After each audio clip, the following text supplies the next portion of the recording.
रूस ने प्रधानमंत्री नरेंद्र मोदी के सबसे बड़े दुश्मन की गर्दन पकड़ ली है। पुतिन मोदी के इस दुश्मन को बर्बाद करने के लिए अब किसी भी हद तक जा सकते हैं। रूसी एक्सपर्ट्स तो पीएम मोदी के इस दुश्मन को असुर यानी राक्षस बोल रहे हैं और पुतिन को अर्जुन। बयान चौंकाने वाला है लेकिन बिल्कुल सच है। गुस्से में पुतिन ने ऐसी चेतावनी दी है जिसने नाटो के 32 देशों में हड़कंप मचा दिया है। रूस के पड़ोस में जितने भी नाटो देश हैं वहां तो पर्चे बांटे जा रहे हैं कि हमला हो सकता है। इस वीडियो को पूरा देखिएगा, मजा आ जाएगा। दरअसल पीएम मोदी के जिस दुश्मन की बात हम कर रहे हैं वो जॉर्ज सोरोस हैं। सोरोस पुतिन के भी कट्टर दुश्मन हैं। पुतिन 2000 में जब पहली बार राष्ट्रपति बने थे तभी से उन्होंने रूस में सोरोस के ओपन सोसाइटी से जुड़े एनजीओ और कई संस्थान बंद करवाने शुरू कर दिए थे। पुतिन ने जॉर्ज सोरोस के एक एक संस्थान को रूस से धक्के मारकर निकाल दिया था, लेकिन अब जॉर्ज सोरोस के बेटे अलेक्जेंडर सोरोस ने रूस के खिलाफ मोर्चा खोल दिया है। अलेक्जेंडर ने भारत को भी खतरे में डाल दिया है। जॉर्ज सोरोस का बेटा अलेक्जेंडर सोरोस यूक्रेन और बांग्लादेश में आग भड़काते हुए पकड़ा गया है। अलेक्जेंडर एक साल में 4 बार यूक्रेन जाकर जेलेंस्की से मिल चुका है। अलेक्जेंडर जेलेंस्की की पश्चिमी देशों से लगातार डील्स करवा रहा है। इसके अलावा कुछ समय पहले अलेक्जेंडर बांग्लादेश के तानाशाह मोहम्मद यूनुस से भी मिला था। उसी के बाद से बांग्लादेश में हिंदुओं पर हमले बढ़ गए। मगर अब जानकारी सामने आई है कि बाइडेन सरकार के करीबी सोरोस परिवार ने रूस और भारत को बर्बाद करने की आखिरी कोशिश शुरू की है। पुतिन ने जो चाल चली है इसे देखकर दुनिया के बड़े बड़े देशों को लगा तगड़ा झटका। यहाँ तक कि जॉर्ज सोरोस भी ये नहीं समझ पाए कि भारत का बदला इस प्रकार से पुतिन लेंगे।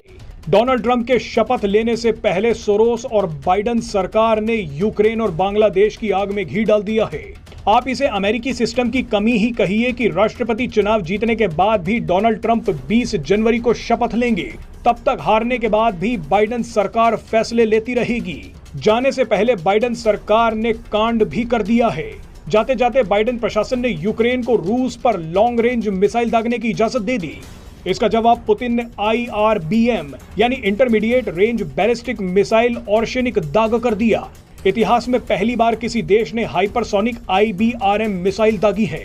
लेकिन अब बाइडेन सरकार ने कहा है कि वो अगले कुछ दिनों में यूक्रेन को परमाणु हथियार भी दे देंगे। इस खबर ने पूरी दुनिया में हड़कंप मचा दिया है। पुतिन ने भयंकर चेतावनी देते हुए कहा है कि अगर ऐसा हुआ तो मैं यूक्रेन को नक्शे से मिटा दूंगा। हालात इतने खराब हो गए हैं कि रूस के पड़ोसी नाटो मेंबर देश स्वीडन और नॉर्वे में पर्चे बांटे जा रहे हैं कि किसी भी वक्त रूस बड़ा हमला कर सकता है। बाइडेन सरकार यूक्रेन को जो ताकत दे रही है उसके पीछे सोरोस का षड्यंत्र भी माना जा रहा है। इसीलिए अलेक्जेंडर सोरोस लगातार जेलेंस्की से मिल रहा है। सोरोस की मिलीभगत के साथ ही बाइडेन सरकार ने जाते जाते बांग्लादेश में फिर आग लगा दी है, दंगे भड़का दिए हैं।